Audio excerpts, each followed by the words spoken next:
The Universal Christ. Richard Rohr. Chapter 14. The Resurrection Journey.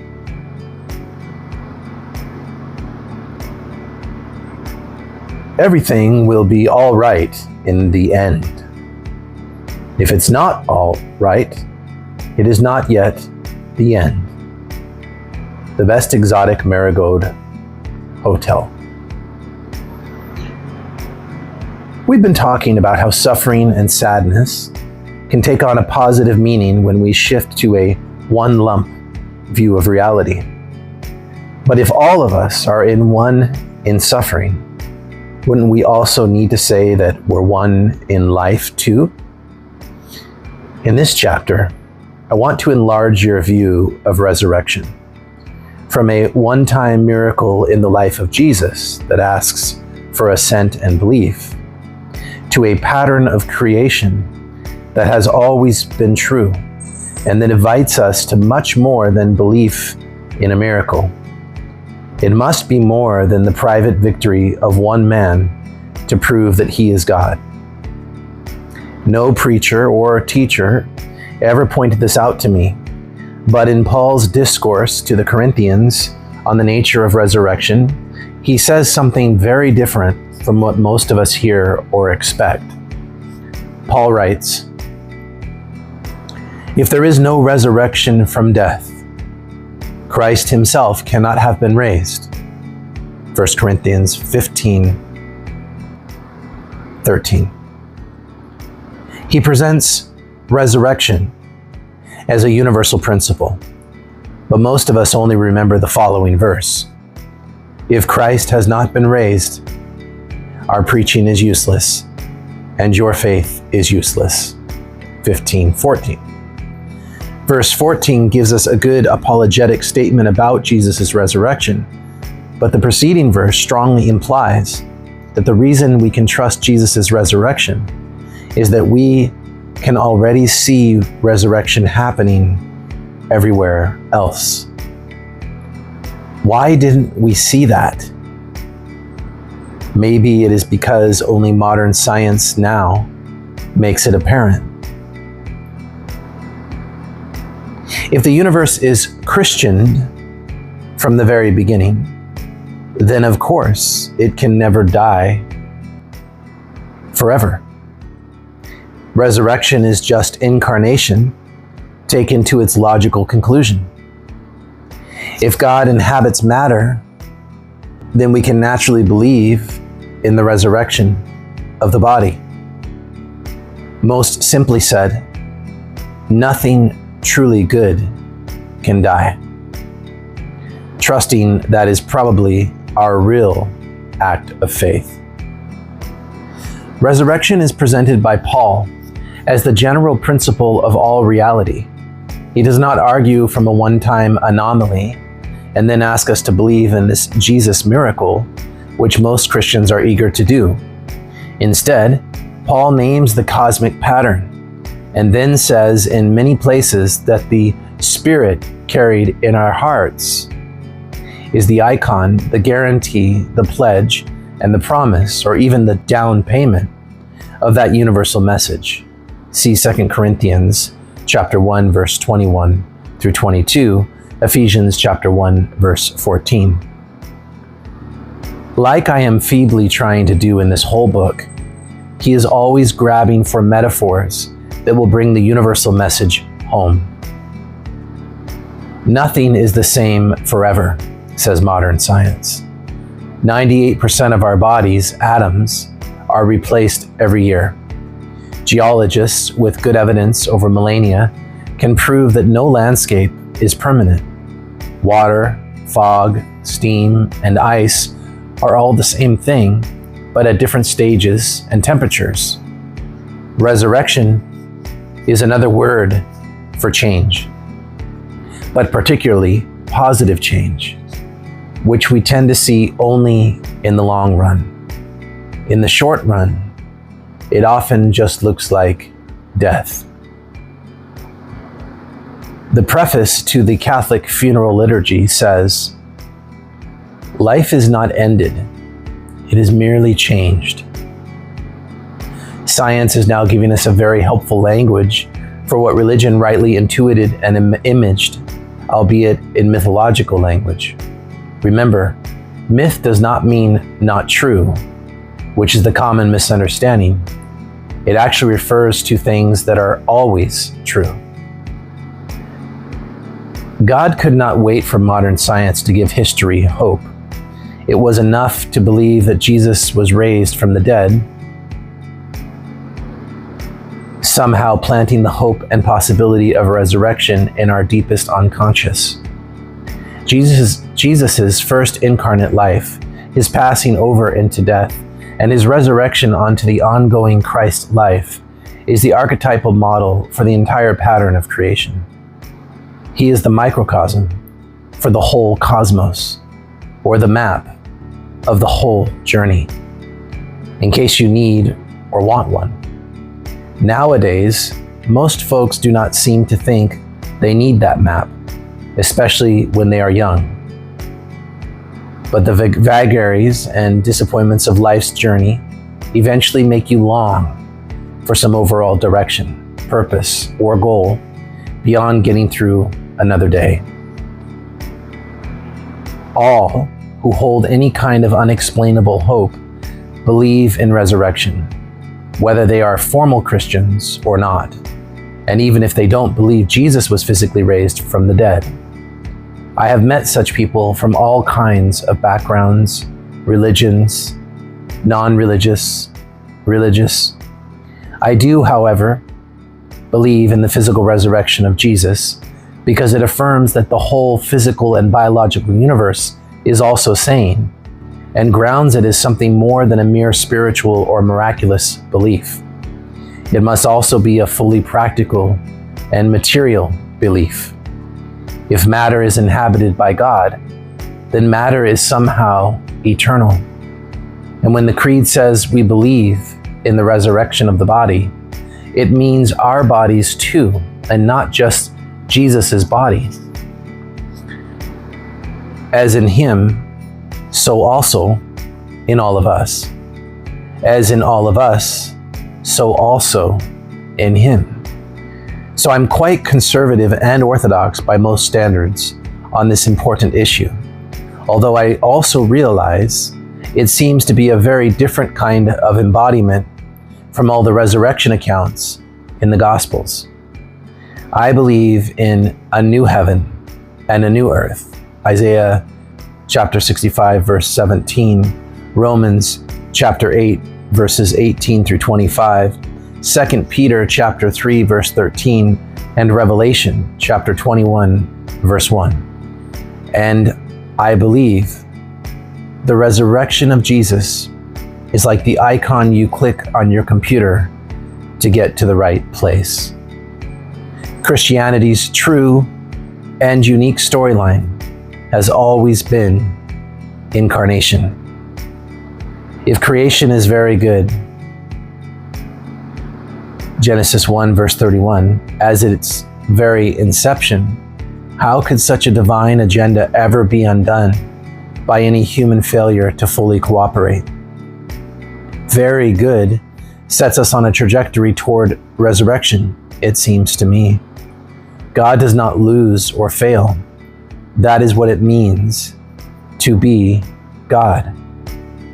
Jesus and Christ are both the Cliff's Notes read on reality for those of us who do not have time or mind to analyze the whole situation by ourselves, and who does in one small lifetime.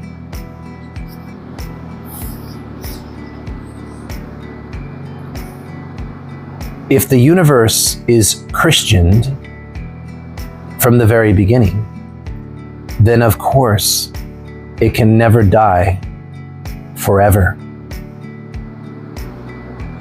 Resurrection is just incarnation taken to its logical conclusion.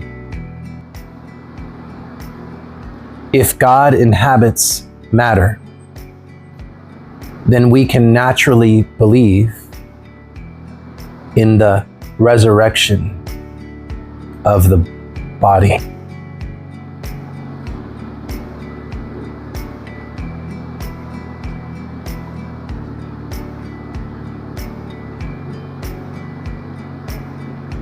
Resurrection is another word for change, but particularly positive change, which we tend to see only in the long run.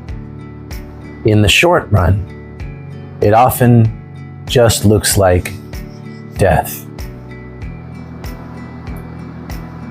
The resurrection of Jesus is like the icon you click on your computer to get to the right place.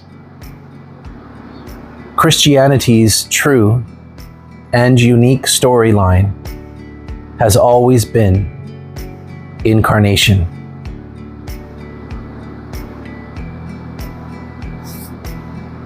The wedding banquet. Jesus' most consistent metaphor and image for the final state of affairs was some version of a wedding feast or banquet. In all four Gospels, Jesus refers to himself as the host or bridegroom for an open and inclusive banquet available to good and bad alike, Matthew chapter 22, verse 10. He seemed to know that people would not naturally like that, however, so there is already pushback included in the text. Guests angling for a higher place at the table, Luke chapter 14, verses 7 through 11. Hosts insisting that all the guests wear wedding garments, Matthew chapter 22, verse 11 through 14. Or wanting to offer the wonderful event only to those who could pay them back, while rejecting the poor, the crippled, the lame, and the blind. Luke chapter 14, verses 12 through 14. We have always made it hard for God to give away God for free. The fragile ego always wants to set a boundary, a price, an entrance requirement of some sort. Many Christians sadly prefer to read these passages from a worldview of scarcity instead of the gospel of divine abundance. And this constant resistance to infinite love is revealed in the biblical text itself. The problem is tied up with the solution, as it were. The pushback included in the resolution. There seems to be a necessary villain in every storyline, and the villain is almost always found inside the biblical text. I know no other way to make sense of the Bible's many obvious contradictions and inconsistencies about God. The ungenerous mind does not like the wedding banquet.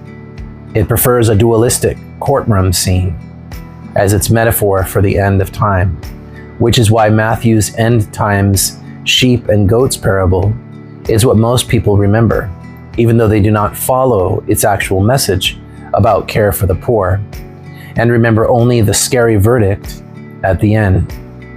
In other words, Matthew chapter 25, verse 46 is allowed to trump all of Matthew chapter 25, verse 31 through 45.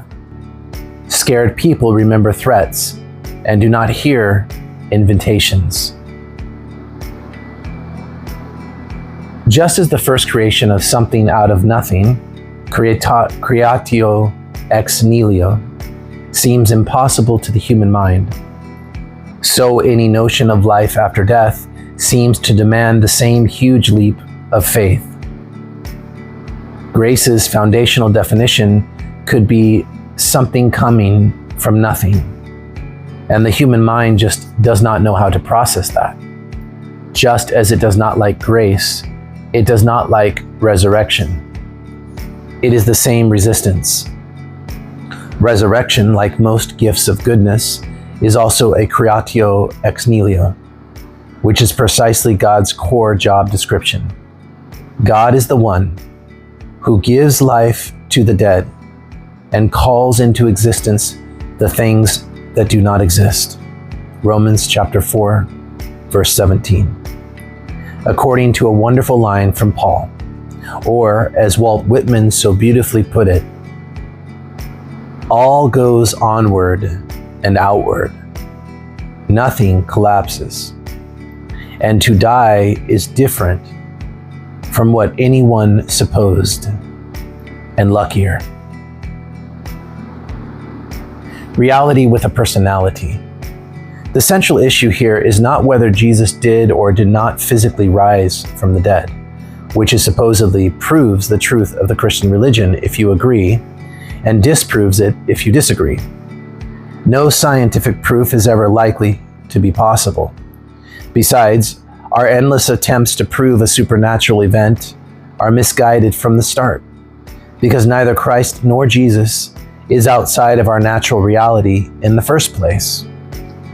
It will really help you, Christian or not, if you can begin to see Jesus and Christ as coming out of reality, naming it, giving it a face, not appearing to reality from another world. There is no group to join here, no need to sign on the dotted line, only a generous moment of recognition that the inner and the outer are one and the same. Our inner meaning and Christ's outer meaning, if you will. They mirror one another. Human anthropology matches a divine theology. How is that for one great ecosystem? If one's theology, view of God, does not significantly change one's anthropology, view of humanity, it is largely what we call a head trip. Resurrection is also grace taken to its logical and full conclusion. If reality begins in grace, it of course must continue, grace upon grace. John chapter 1, verse 16. And from this fullness we have all received. 1 chapter 16.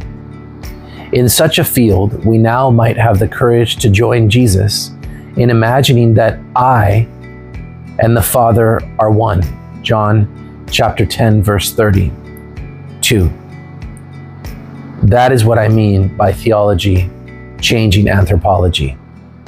If death and resurrection are just about Jesus and not about history, the world will continue to lose interest in our storyline.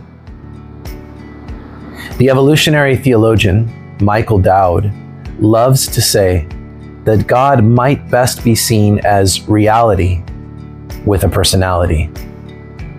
Through God, the world around us, everything that is, seems to be in dialogue with us, whether we enjoy it or not, whether we trust it or not. I hope that is helpful to you as it is to me.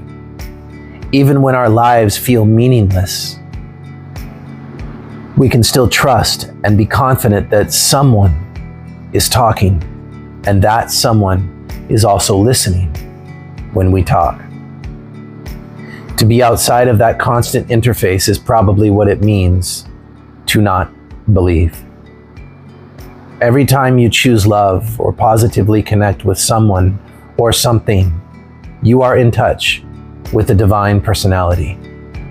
You do not even need to call it God. God does not seem to care at all. It is equally important to say that to negatively connect, to hate, to fear, or oppose is not to meet the divine personality. Thus, we are strongly warned against such negativity in every way, and such things are called sin, or even the state of hell, which is not really a geographical place, but a very real state of consciousness. All rewards and punishments must primarily be seen as, first of all, now, and inherent in good and bad behavior. It is very interesting to me that the New Testament only sends out those apostolos who can be witnesses to resurrection, Luke chapter 24, verse 48, Acts 1, verse 22, chapter 3, verse 15, and chapter 13, verse 31. That is, witnesses to the immense inner and outer conversation that is always going on. Otherwise, we have little to say that is really helpful, and we just create unnecessary problems for people. Negative or cynical people, conspiracy theorists, and all predictors of Armageddon are the polar opposites of witnesses to resurrection. And many such people appear to be running the world and even the churches. The Christ of John's Gospel says, "Be brave. I have overcome the world." Chapter 16, verse 33. And its hopelessness. Courage and confidence is our message, not threat and fear. What happened at Jesus' resurrection? What happened at the resurrection is that Jesus was fully revealed as the eternal and deathless Christ in embodied form. Basically, one circumscribed body of Jesus morphed into ubiquitous light. Henceforth, light is probably the best metaphor for Christ or God. For most of the first 6 centuries, the moment of Jesus' resurrection was deemed unpaintable or uncarvable. The custom for a long time was just to picture the shrine in Jerusalem where the resurrection was supposed to have happened, but never the event itself. Similarly, the event is not even described as such in the New Testament. All we see are the aftermath stories, stunned guards, seated angels, visiting women. The closest thing we have to an immediate description is indirectly given in Matthew chapter 27, verse 51 through 53. But this describes a general resurrection of tombs, opening, and bodies rising, and not just the raising up of Jesus. Read this verse now and be shocked at the implications. The tombs also were opened, and many bodies of those who had fallen asleep were raised up.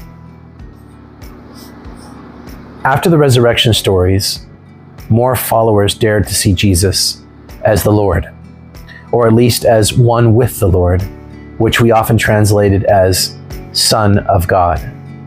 This is a clear and dramatic leap forward, an understanding that is fully perceived only after the resurrection, although hints had been dropped throughout Jesus' lifetime. One could say he is gradually being revealed as light, which we especially see in the 3 accounts of the Transfiguration. Matthew chapter 17, verse 1 through 8, Mark chapter 9, verses 2 through 8, and Luke chapter 9, verse 28 through 36. These are likely transplanted resurrection accounts, as is the story of Jesus walking on the water. Most of us, if we are listening and looking, also have such resurrection moments in the middle of our lives, when the veil parts now and then. Believe in the light so that you also may become children of the light, Jesus says in John's Gospel, chapter 12, verse 36, letting us know that we participate in the same mystery, and he is here to aid the process. My personal belief is that Jesus' own human mind knew his full divine identity only after his resurrection. He had to live his life with the same faith that we must live, and also grow in wisdom, age, and grace. Luke chapter 2, verse 40, just as we do. Jesus was not incapable of feeling our weaknesses with us, but has been put to the test in exactly the same way as we ourselves. Hebrews chapter 4, verse 15. And he can then well serve as our practical model and guide, the pioneer and perfecter of our faith. Hebrews chapter 12, verse 2. Back in 1967, my systematic theology professor, Father Cyran Maus, OFM, told me that if a video camera had been placed in front of the tomb of Jesus, it wouldn't have filmed a lone man emerging from a grave, which would be recitation more than resurrection. More likely, he felt, it would have been captured something like beams of light extending in all directions. In the resurrection, the single physical body of Jesus moved beyond all limits of space and time into a new notion of physicality and light, which includes all of us in its embodiment. Christians usually call this the glorified body, and it is indeed similar to what Hindus and Buddhists sometimes call the subtle body. Both traditions pictured this by what became the halo or aura, and Christians placed it around all saints to show that they already participated in the one shared light. This, for me, a very helpful meaning for the resurrection of Jesus, which might be better described as Jesus's universalization, sort of an Einsteinian warping of time and space, if you will. Jesus was always objectively the universal Christ, but now his significance for humanity and for us was made ubiquitous, personal, and attractive for those willing to meet reality through him.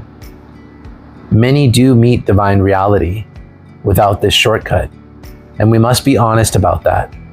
I cannot prove that Jesus is the shortcut, nor does he need me to, except through the abundant lives of those who sincerely click on the link and follow the prompts. Only by the fruits will you know, says Jesus, Matthew chapter 7, verse 16 through 20. People who are properly aligned with love and light will always see in good ways that are not obvious to the rest of us. And we still call that enlightenment. Such folks do not need to prove that Jesus is God or Christ, or even perfect, as we see in the parents of the man born blind, John chapter 9, verse 18 through 23. They just need to look honestly at the evidence. Even the man born blind himself says, "All I know is that I was blind, and now I can see." John chapter 9, verse 25. People of the light will quite simply reveal a high level of seeing, both in depth and in breadth, which allows them to include more and more and exclude less and less. That is the only proof they will ever offer us, and the only proof we should ever need. In the resurrection, Jesus Christ was revealed as the every man and every woman in their fulfilled state. As the theologian St. Maximus the Confessor, 580 to 662 put it, God made all beings to this end, to enjoy the same union of humanity and divinity that was united in Christ. Later, St. Gregory Palamas, 1296 to 1359, made it even more specific with the idea that God revealed the Christ in Jesus so that humanity could never be separated from the pattern that he portrayed. These kinds of jewels are found much more in the writings of the Eastern Church and its fathers. The great Athanasius, 298 to 373, puts it this way: God, in Christ, became the bearer of flesh for a time, so that humanity could become the bearer of spirit forever. This was the great exchange. Jesus was meant to be the guarantee that divinity can indeed reside within humanity, which is always our great doubt and denial. And once that is possible, then most of our problems are already solved. Resurrection of both persons and planets becomes a foregone conclusion. What that exactly means, of course, I cannot possibly know. 1 Corinthians chapter 2, verse 9. But I can say, creation is the first and probably the final Bible. Incarnation is already redemption. Christmas is already Easter. And Jesus is already Christ. Simply put, if death is not possible for the Christ, then it is not possible for anything that shares in the divine nature. 2 Peter chapter 1, verse 4. God is by definition eternal, and God is love. 1 John chapter 4, verse 16, which is also eternal. 1 Corinthians chapter 13, verse 13. And this same love has been planted in our hearts. Romans chapter 5, verse 5, and chapter 8, verse 9. By the Spirit dwelling within us. Such fully implanted love cannot help but evolve and prove victorious. And our word for that final victory is resurrection. Peter states this rather directly. By raising Jesus Christ from the dead, we have a sure hope and the promise of an inheritance that can never be spoiled or soiled or fade away.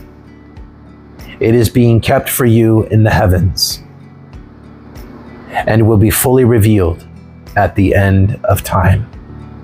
1 Peter chapter 1, verse 3 through 5. Then what about hell? One of our biggest roadblocks to this healthier understanding of the cross and resurrection is the prevailing notion of God the Father as punisher in chief, an angry deity who consigns sinners to eternal torment and torture, instead of as the one who is life itself. This idea originates in some misinterpreted scriptures, largely in the Gospel by Matthew, who likes to end with threats, and also from a phrase in the Apostles' Creed that says, Jesus descended into hell. So surely there must be one. He went there to liberate it and undo it, like he did the temple. But few people read it that way. Many of us were taught a vision of God as tormentor when we were small, impressionable children, and it got deposited in the lowest part of our brainstems, like all traumatic injuries do. So it is hard to talk about hell calmly or intelligently with most people who have been Christians from childhood. The language of descent into hell emerges from two very obscure passages in the New Testament. In 1 Peter chapter 3, verse 18 through 19, we read that Jesus went and made a proclamation to the spirits in prison. And Ephesians chapter 4, verse 9 speaks of him descending into the lower regions. In both cases, the descriptions bear less resemblance to Dante's punitive Inferno than they do to the broadly used ancient terms for the place of the dead, like Hades, Sheol, Gehenna, prison, among the shades, or even some notion of limbo. But Dante's version became the dominant one, forming our Western mind more than any other, even those described in the Bible itself. Depictions of hell became staples in church art, embellishing the entrances of most Gothic cathedrals, and even pervading the full backdrop of the Sistine Chapel. When the message of a punishing God is so visible, dualistic, and frightening, how do you ever undo it? No matter how consoling your sermons and liturgies might be. Even worse, the many evangelical songs about the wrath of God, along with fire and brimstone sermons, often did nothing but reinforce fear of God over trust in or love of God. If you are frightened into God, It is never the true God that you meet. If you are loved into God, you meet a God worthy of both Jesus and Christ. How you get there is where you arrive. In the Anglican as well as Eastern Orthodox traditions, the descent narrative takes a slightly different form. It's often referred to as the harrowing of hell, an Old English term that meant to despoil or to undo something, as farmers in those days did when they flattened out their land with a tool called a harrow or harrow. This vision of Christ's descent was summed up powerfully in the Vespers antiphon of Holy Saturday in the Orthodox liturgy, where it says, "Hell reigns, but not forever."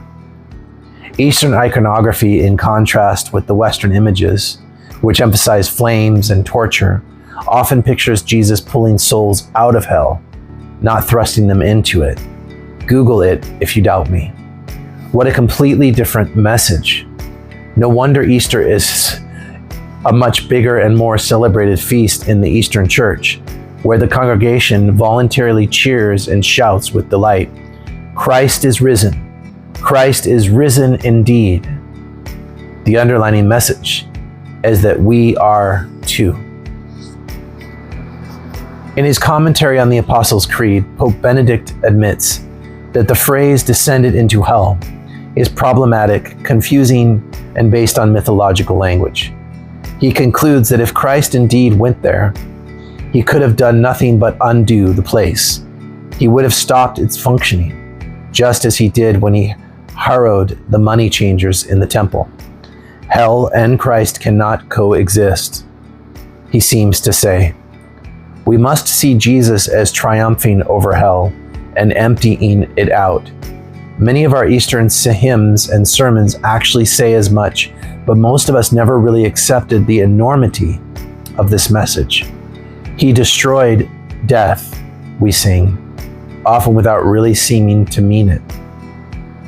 Such bad theology has its roots in organizing a worldview around the retributive notion of justice, as we discussed earlier, distinguishing it from a restorative justice, a fancy term for healing. Jesus neither practiced nor taught retribution, but that is what imperial theology prefers. Clear winners and clear losers. Top-down worldviews can't resist the tidy dualisms of an in and out, us and them worldview. But Jesus roundly rejects such notions in both his parables and his teachings. For example, when he says, "Whoever is not against us is for us," Mark chapter 9, verse 40, and that God causes his sun to rise on bad as well as good, and causes it to rain on honest and dishonest alike. Matthew chapter 5, verse 45. And when he makes outsiders and outliers the heroes of most of his stories. Desert fathers and mothers of the first centuries of Christianity offered a common response when confronted with the notion of a God who eternally punishes his enemies, or the possibility that any of us could experience happiness in heaven while others we knew and loved were being tortured nonstop in hell. Some of them said, without indulging in any theological gymnastics, love could not bear that. On the whole, we have been slow to notice how God grows more and more non-violent through the scriptures, or even how this evolution becomes completely obvious in Jesus. Infinite love, mercy, and forgiveness are hard for the human mind to even imagine. So most people seem to need a notion of hell to maintain their logic of retribution, just punishment, and a just world as they understand it. God does not need hell, but we sure seem to. As both John Sweeney and Julie Furwerda demonstrate rather convincingly in their respective books, our common image of hell has much more to do with mythological thinking, athletic contests, and punitive practice than with anything representing God's radicality and infinity. Years ago, when I was a young priest speaking at a Catholic men's prayer breakfast in Cincinnati, I said, what if the gospel is actually offering us a win-win scenario? A well-dressed businessman came up to me at the break and said in a very patronizing tone while drumming his fingers on the podium, Father, win-win? That would not even be interesting. Perhaps he was just being consistent, as one whose entire worldview has been formed by sports, business deals, and American politics instead of the gospel. But over the years, I have come to see that he is the norm. The systems of this world are inherently argumentative, competitive, dualistic, and based on a scarcity model of God, mercy, and grace. They confuse retribution, what is often little more than crass vengeance, with the biblically evolved notions of healing, forgiveness, and divine mercy. The church was meant to be an alternative society in the grip of an altogether different storyline. Restorative justice is used in New Zealand as the primary juvenile justice model, and the Catholic bishops of New Zealand have put out very good statements on it.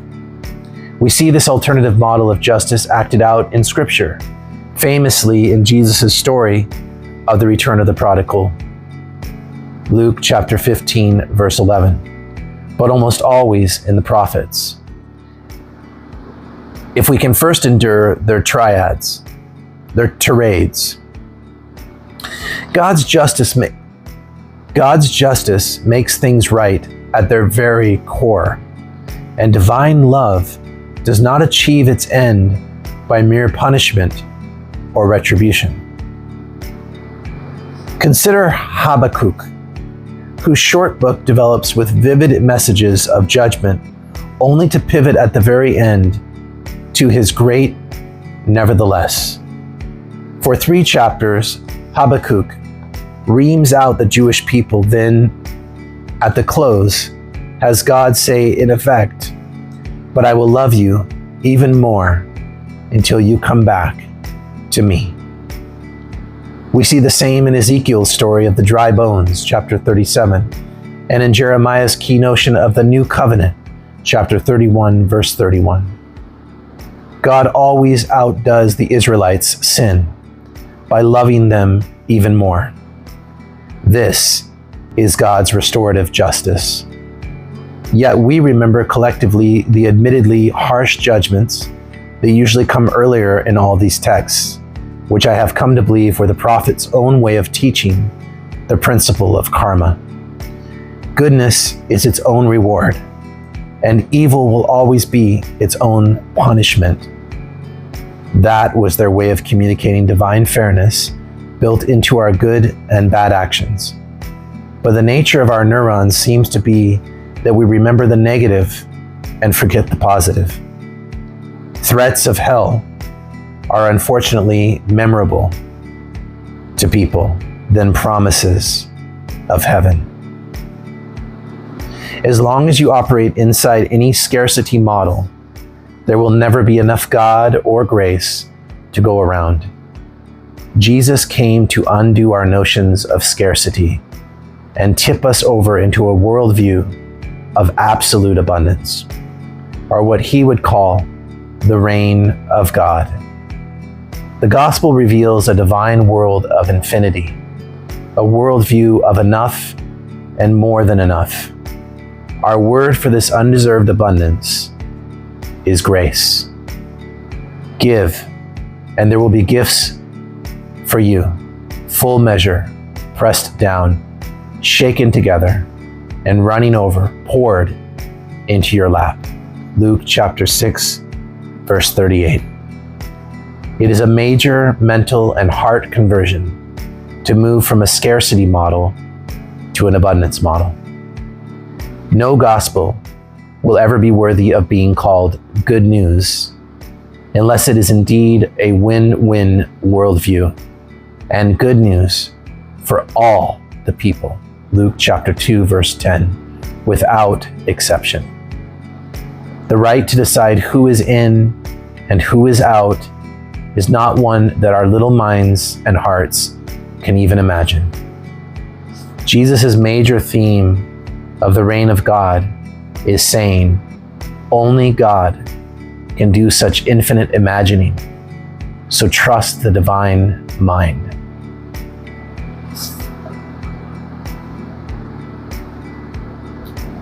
God's justice makes things right at their very core. And divine love does not achieve its ends by mere punishment or retribution.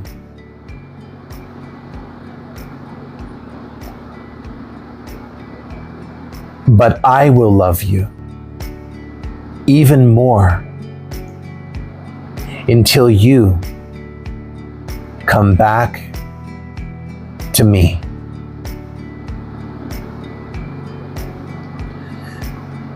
Threats of hell are unfortunately more memorable to people than promises of heaven.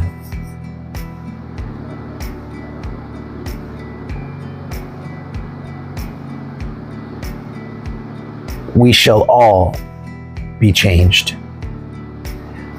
When you study or pray before the Eastern Orthodox icons of the resurrection, you see something quite different from Western depictions. Eastern icons picture the risen Christ standing astride the darkness and the tombs, pulling souls out of hell. Chains and locks fly in all directions across the frame. This is good news, worthy of the name. I first felt this leap in my heart when a young Austrian priest came up to me after I had led a male initiation rite near Salzburg. He handed me such an icon as a gift and said with great enthusiasm, "This is what you are teaching, whether you fully realize it or not." The joy and peace I saw on both the priest's face and the images on the icon showed me what is surely the true message of the resurrection. As I have said before, but it bears repeating, John Dominic Crossan demonstrates convincingly through art that the West lost and the East kept the original Eastern vision. That the West lost and the East kept the original Easter vision. If that is true, it is a real game changer. In my opinion, we tried to breathe the full air of the gospel with only the Western church lung, and it left us with a very incomplete and not really victorious message. I am telling you something that has been a secret, Paul writes in 1 Corinthians chapter 15, verse 51. We are not all going to die, but we shall all be changed. And he even says all twice. But our perversity just does not allow us to see that. Most Western Christian paintings of the resurrection show a man stepping out of a tomb with a white banner in his hand. But in many trips to churches and art museums around the world, I have yet to see any written words on that banner. I've always wondered, why the empty space? Perhaps it is because we ourselves were still unsure about the message of resurrection. We had imagined that resurrection was just about Jesus, and then found ourselves unable to prove it, nor could we always find this abundant life within ourselves. But now you have been told about the eternal Christ, who never dies, and who never dies in you. Resurrection is about the whole of creation. It is about history. Is it about every human who has ever been conceived, sinned, suffered, and died? Every animal that has lived and died a tortured death, every element that has changed from solid to liquid to ether over great expanses of time. It is about you, and it is about me. It is about everything. The Christ journey is indeed another name for everything. As to confirm this message for me, while writing this chapter on a lovely fall day in New Mexico, I heard the trumpeting and shouting of a sandhill cranes immediately above my little house. I went outside to witness a gyre of maybe 50 elegant birds circling in the thermals of the clear blue sky above me. It was almost like they had stopped on their journey south along the Rio Grande just to rejoice for a while, circling again and again, shouting encouragement to one another and to me. What jubilant noise! After a full 20 minutes of pure celebration, they reassembled into the V formations of their journey, determined to move on, and yet clearly in no rush at all, each announcing your place in the family of things, as Mary Oliver so beautifully puts it in her poem, Wild Geese. I hope many others saw what I saw, enjoyed what I have enjoyed so often, and received what I have received. Resurrection is contagious and free for the taking. It is everywhere visible and available for those who have learned how to see, how to rejoice, and how to neither hoard nor limit God's ubiquitous gift.